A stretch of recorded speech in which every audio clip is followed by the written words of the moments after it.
Hi, and welcome back to this week's edition of This Woman Can. I am your host, Janice Sutherland, career strategist for the mature Black woman, and I absolutely adore saying that. So I am really excited to interview my guest this week because we have so many things in common and so many things not in common, but she's got a great story. So my guest this week is Kathy Murray, and Kathy is a certified personal trainer with over 30 years experience in the fitness industry. She's a graduate of the Ohio State University, where she was a member of the 1983 National Cheerleading Championship team. And after college, she competed in and won the United States Aerobic Championship in 1986 and spent the year traveling the world as a fitness ambassador and worked as a freelance educator to teach fitness to European instructors. While in Munich, she coached the Munich Cowboys, an American football team, cheerleaders, to six national titles in cheerleading, and was head trainer translator for the German Gladiators during a pilot TV show for the International Gladiators. I was a big Gladiators fan, so we'll talk about that. Always an avid cyclist, similar to me, Kathy dipped her toe into the world of multi-sport in 2000, first competing duathlons, then eventually moving to triathlons. Kathy has owned her personal training fitness business, Fit Bodies, in 24 years, and in 2022 co-authored the Audible book, The Munich Cowboys Cheerleaders, based on her time coaching the squad. And she lives in Atlanta with her husband and her pet cat and dog. Yes. Welcome, Kathy. Thank you, Janice. It's beautiful to be here.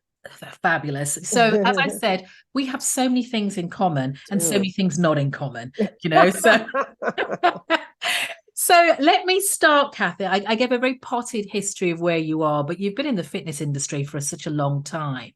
I suppose that the question is I can see where your journey is, that you've naturally, through the cheerleading and stuff like that, have naturally progressed. But what keeps you in that industry? What keeps you in that role, or in that field, should I say?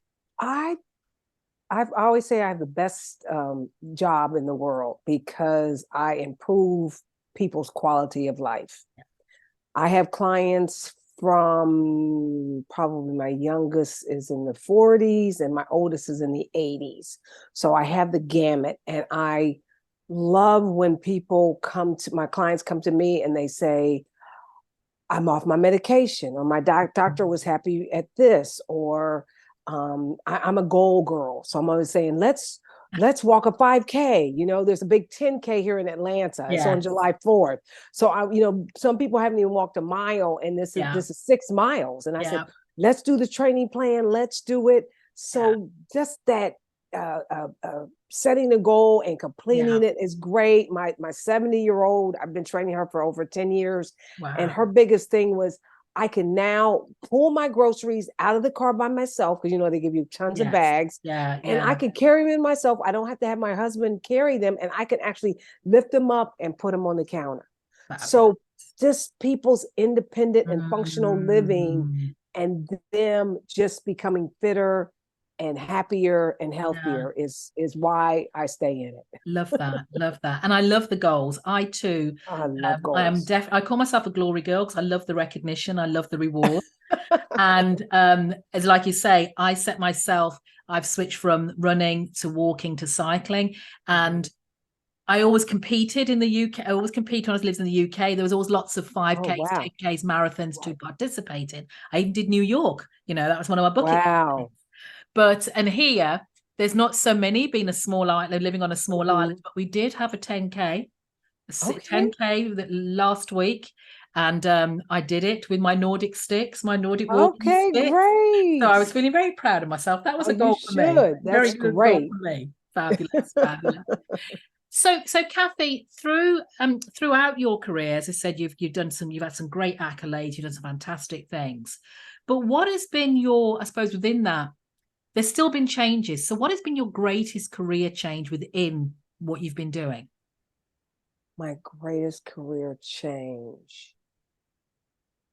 I think, all of the career changes has led me to something that I never did expect. Obviously, I got into corporate, which was medical sales.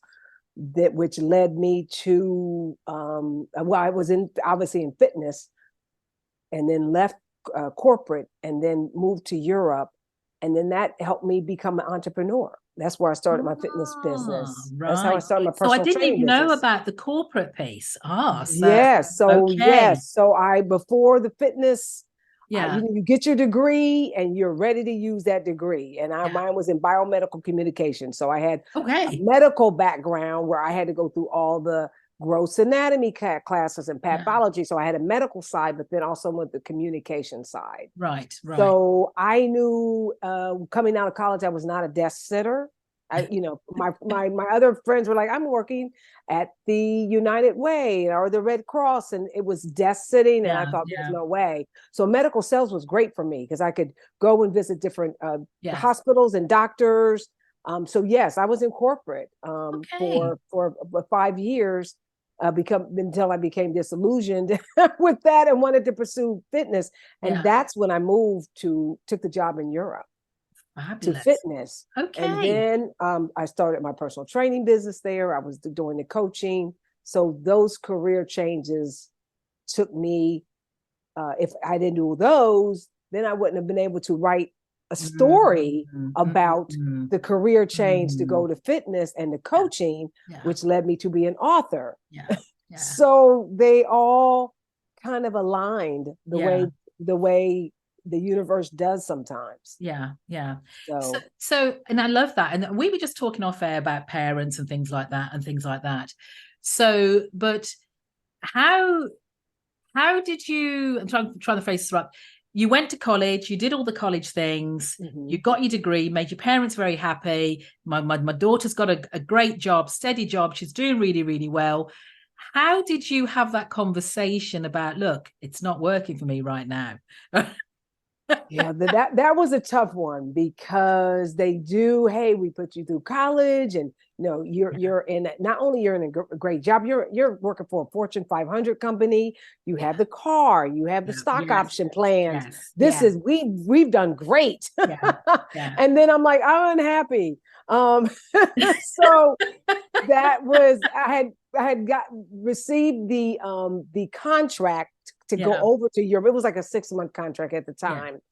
And I just remember being so stressed out and unhappy in corporate. I just said, I can't, how they say, oh, what are you doing 5 years, 10 years from now? I couldn't even see next year because I was good at medical sales. I'm very personable.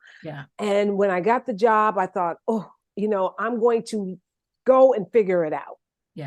My dad is from the old school. You don't have to like your job. You're not supposed to like your job. You stay with that job. You get your pension. You have a job. You got a good job.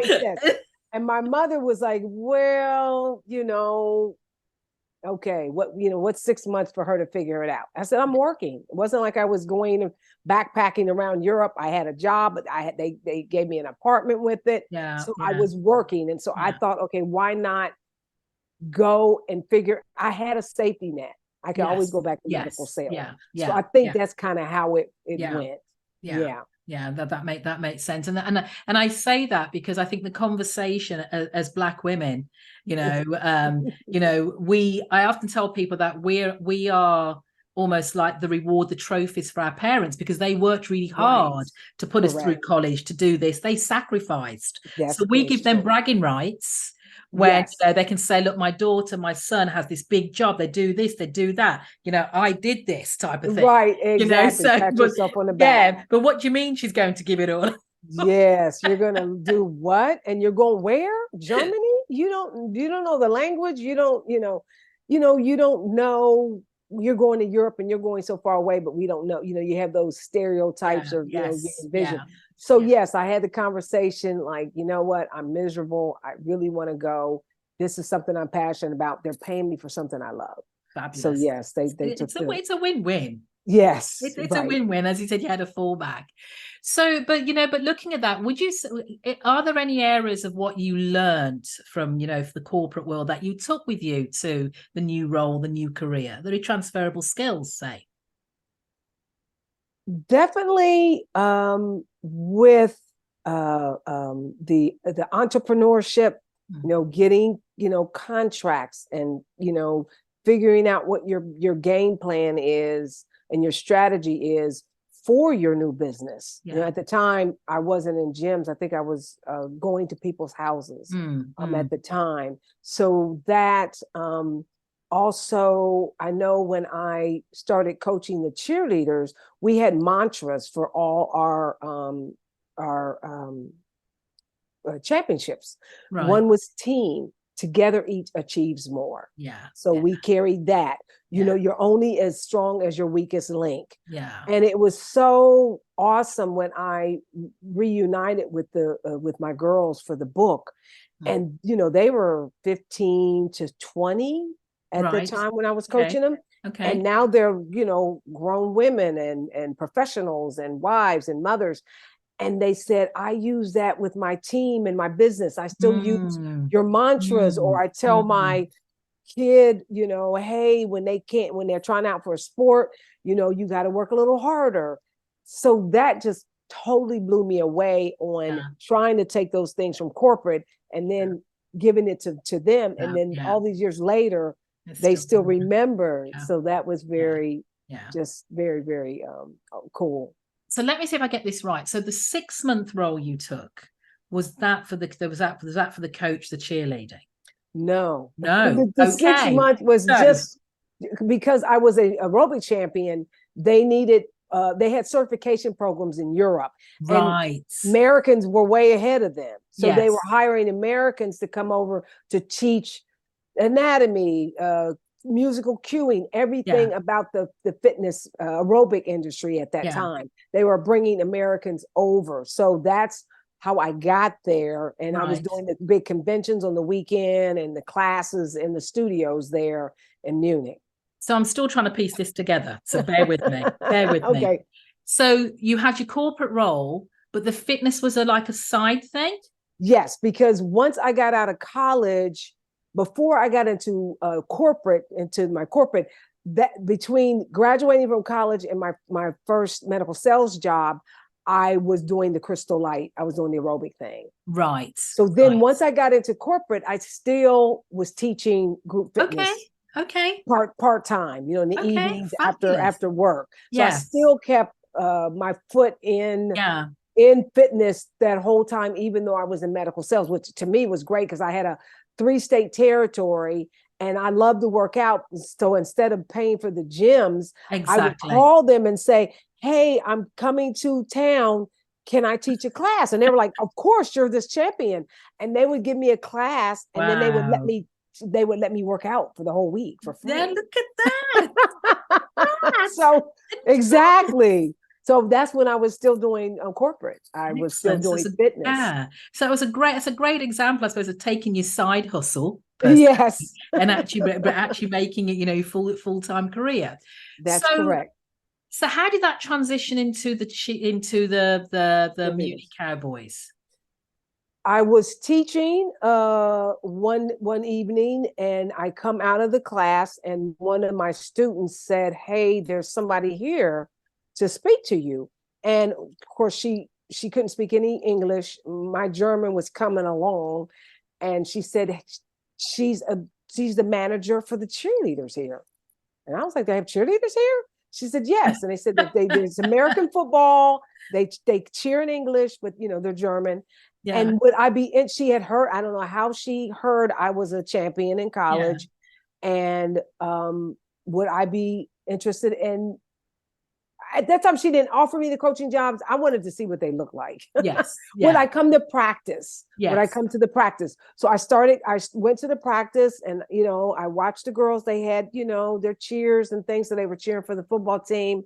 And I thought, oof, they're a little green. Yeah. It's an American sport. Yeah. So it was something new and it's something that I was passionate about, of course, cheerleading. So I started coaching them for their games. Right. And then I think maybe a year into it, they said, hey, we have championships. And I'm like, you do? And then they showed me the championship. And I thought, oh, wow, this is interesting. And then that's kind of how we went into the whole championship. But I still was coaching them for their games as well. So that's how the cheerleading came about. It just organic, just popped in. Hey, we heard you were a cheerleader, and would you come to the games? And I mean, come to the thing. And there was a lot of structuring. They were taking smoking breaks. They were taking smoking breaks. And I'm like, wait, we're smoking? Well, you know, they smoke young over there. Yeah. And I'm like, oh no. So we had to put things in place. Yeah. No smoking in uniform, no smoking at practice. We have to do a fitness. You guys aren't in shape. We have to do some type of, this is what cheerleading is. You know, I had to teach them. Yes. So it was a whole structure of, if you're late, if you're this, you know, just kind of pulling them together. Yeah. And what that tells me, with my coach's head on, is from everything you've said so far, is that you are not afraid to look at opportunities. You see the opportunity, you see the opportunities, and you're not afraid to say, oh, let me have a look at this. Let me try. Yeah. That's always, I've always kind of been like, well, I'll try anything. You know, I've always been, you know, okay, well, what's the worst that could happen? Either you're going to like it or you don't. Yeah. So yes, that opportunity and that challenge of coaching them. I remember when I first started the aerobic thing, I was just out of college. I think I was 22, 23. And the owner of the spa was like, we need someone to manage the club. So I started managing the club, and then that took me to personal training. When I started that studio, I left the big box gym, went to the studio, and I loved it because it was more intimate. Yes. And then the owner left. He's like, I'm moving to Miami. And I'm like, well, I just got here. And then the owner, the landlord said, do you want to take over the lease? So, you know, it's like 4,000 square feet. It's just a facility. And, but I thought, well, I did it when I was 23. So how hard can it be? You know, I'll figure it out. So yes, just that opportunity, just taking it and going with it. And that is, I think that's great, especially when you get to mid-career, you get to our stage of life and stuff, not to lose that. So what do you think keeps that level of confidence, or gives you that confidence to kind of say, yeah, I'm going to try this?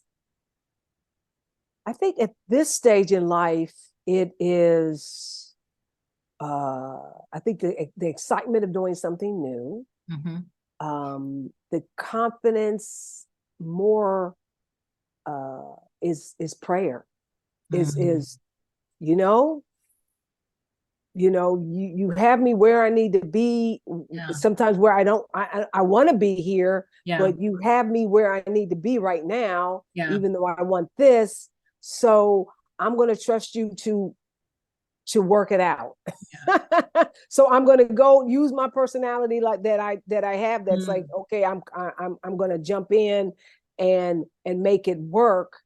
And I think the confidence also comes from you having a great support group. Okay. Because people are always going to say, oh, well, how do you think you're going to do? Because they're insecure. Well, why do you think you're going to do that? That's hard. I don't know. Maybe you shouldn't do it.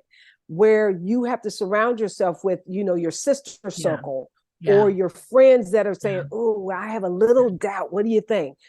Yeah, you can do it. Go for it. You've done this. Yeah, okay, you're right. So you do have glimpses of, ooh, can I do it? But I surround myself with a great support group, family and friends. Fabulous. To say, go for it. And you preempted my question, because I was going to ask you, what happens? Do you, it happens to all of us. Do we ever suffer a little bit of self-doubt? Maybe a little imposter syndrome, thinking, am I really here? Am I really leading this national cheerleading squad? And I only came here for a 6-month contract type of Right, exactly. The 6 months actually turned into 5 years. Yeah. If you can believe that. That just flew. But yeah, just that, even if you don't know anything about it, or, you may have to, you have to educate yourself. Yeah. You're never too old to stop learning. Yes. So when I'm co-authored the book, that's when I was like, I knew I should have started really paying attention during English class. You know what, but I had a great co-author who was my client, who was a New York Times bestseller, who taught me so much about becoming an author and writing, but then I taught her a lot about cheerleading. Yes. She knew nothing about cheerleading. So it was a great team with her experience with being an author and me helping her bring my story to life and make it authentic. Fabulous, fabulous. And that for me sounds like that's another transition from being, from entrepreneurship to author. So what has been the most difficult part of that transition? I think trying to balance your time, because I have a full-time job, personal training. And when we were writing the book, it was a challenge because you have an editor, you have to make edits. And, I work sometimes till 7:30, 8 o'clock at night. And, she would say, hey, we have 2 days to do this edit. So I'm sitting and writing and, doing my thing till 10 o'clock at night. So that trying to balance a full-time job with trying to write the book. But it was exciting because it was new for me. But that was, I think, the biggest challenge. But the blessing in that was it was around COVID. So when COVID hit, I was no longer at the gym. I was online training. So I didn't have to go back and forth to the gym twice a day like I was doing from 6 to say noon, then coming back from 4 to 8. So I could just, shut everything down and just start writing. So that was the blessing of being at home and being online training. And through that process, through that whole transition, the process, COVID, the writing, the authoring and things like that, what are the things you learned about yourself, do you think?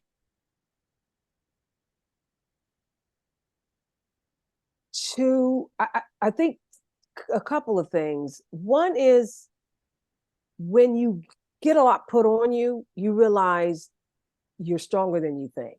You can handle more. Sometimes you feel like, you're the rope is in little shreds, but you can rebound and say, okay, I can get through this. That was the thing. And then just learning a new thing with being an author, being a writer, which she was great with, and learning to try to have more self-care. Okay, I'm stressed. I've just written this. Okay, what are you going to do on the weekend? Are you going to go bike riding with your friends? Are you just going to shut it down? You don't have a deadline right now. Maybe I'll get a massage. So trying to have that stress, but trying to bring it back where I have me time as well. Yes. And how important was that, the self-care aspect for you, especially at this stage of life? Yes, it's so important because I remember starting out in the business and I used to work 6 days a week. I used to train Monday through Saturday and work Saturday like 8 to 1, and then would just have Sunday.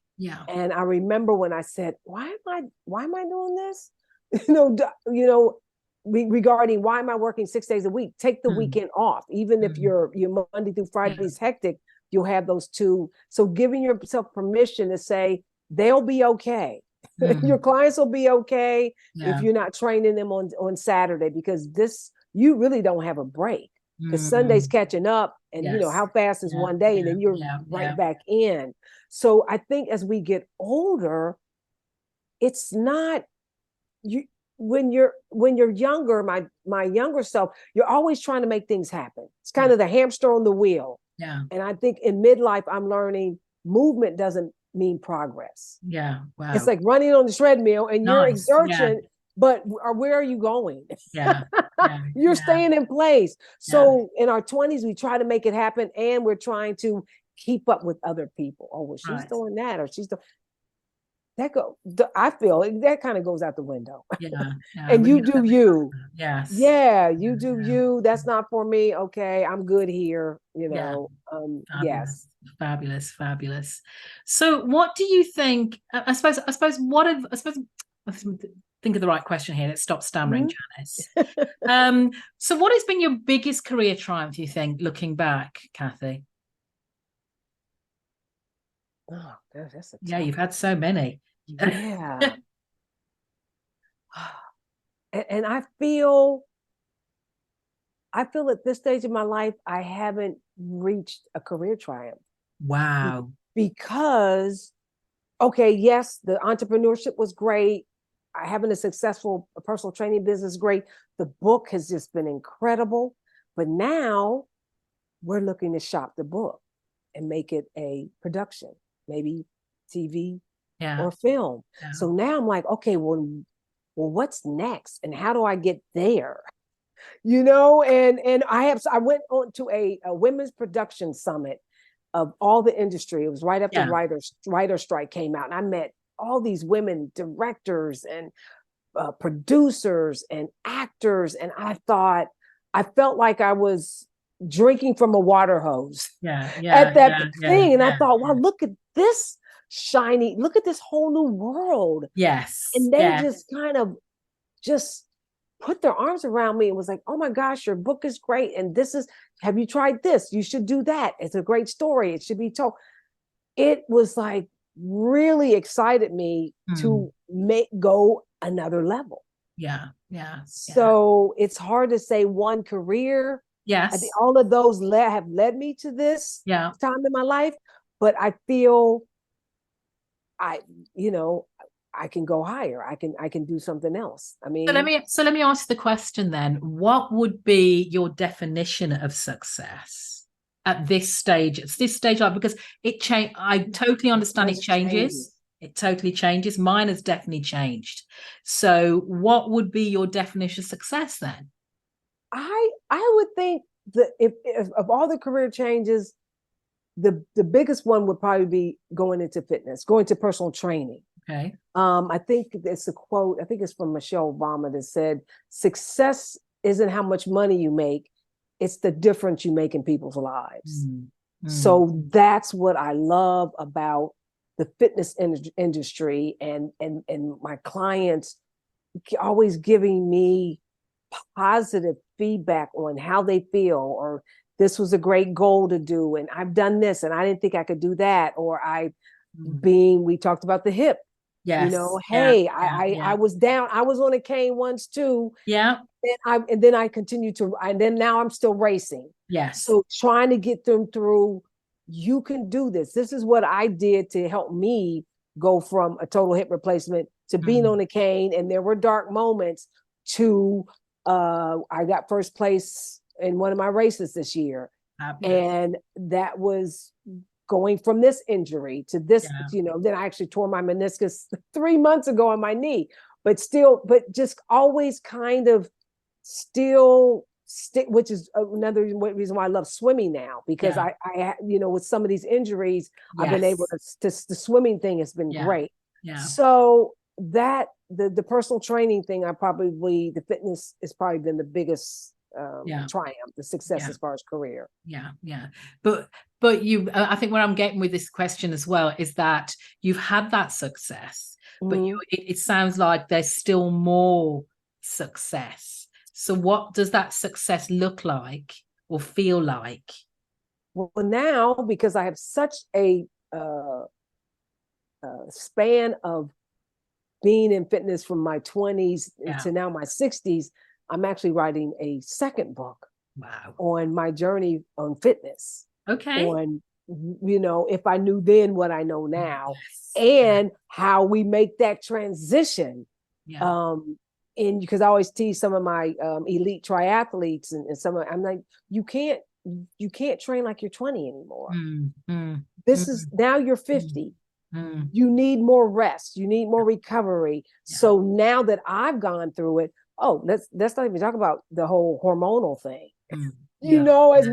So now that I've been going through it, I love that I can give the advice on how I'm choosing to go through it, and what's working for me. So that book of, this is the fitness stuff. I've done the crazy diets and the crazy gadgets and, you know, all this stuff, mm. not recognizing, okay, how can I remember they had a book when I was young called Thinner Thighs in 30 Days. Well, I'm a mesomorph and I'm muscular. And my friends were skinny. And so I was like, well, how can I get my thighs, you know, how can I become skinny too? Not knowing this is what you're born with. This is the so shape. that transition. And I see it with clients and friends. It's like, oh my gosh, you're spinning your wheels for what? Let me tell you, forget that. This is what you need to work on. So a second book, Fabulous. just trying to share my journey through fitness.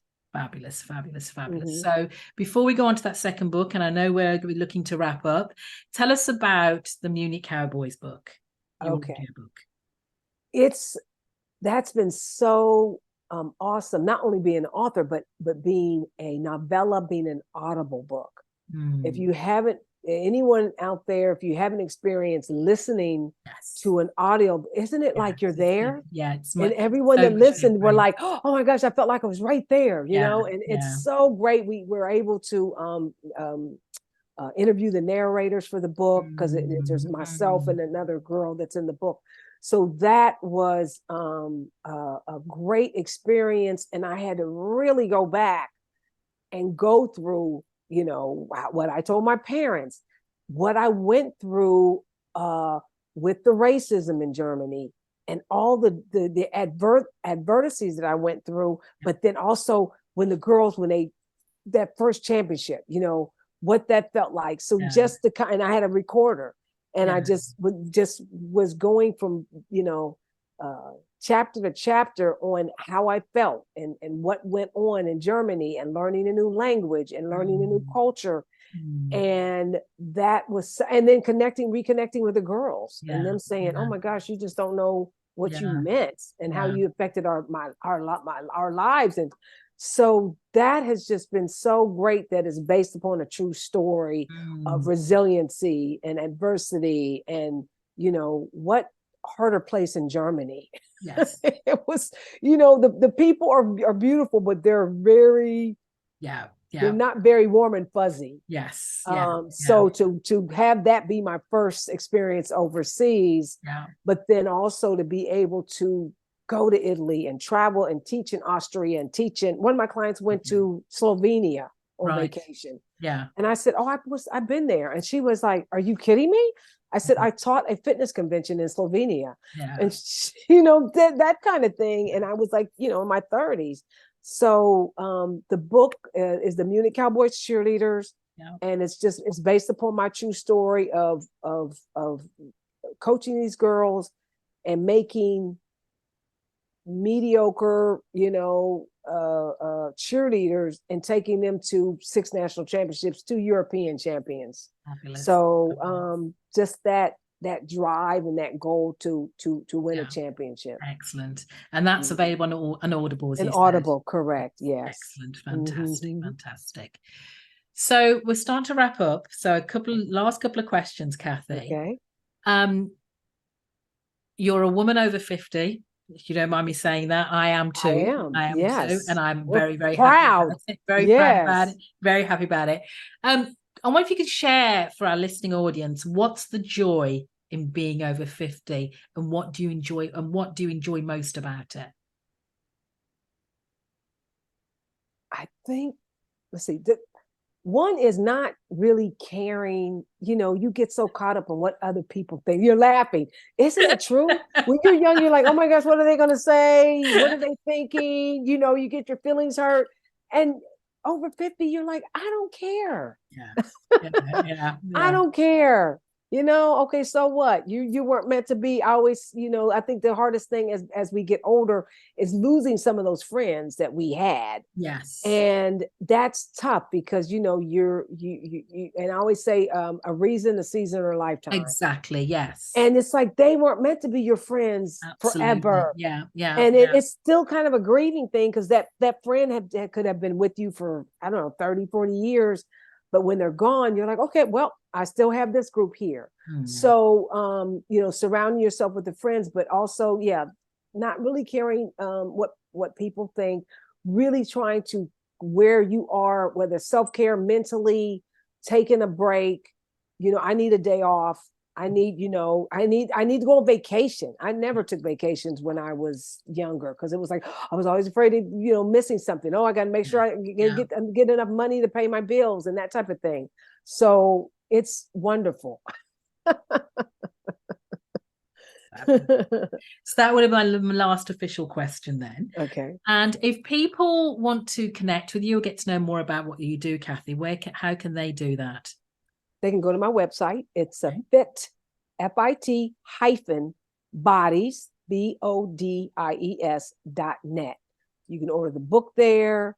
It has a little, it has all my, news things, all my social media. So it has everything there. Fabulous. I'll be sure to put the link in the show notes. Okay.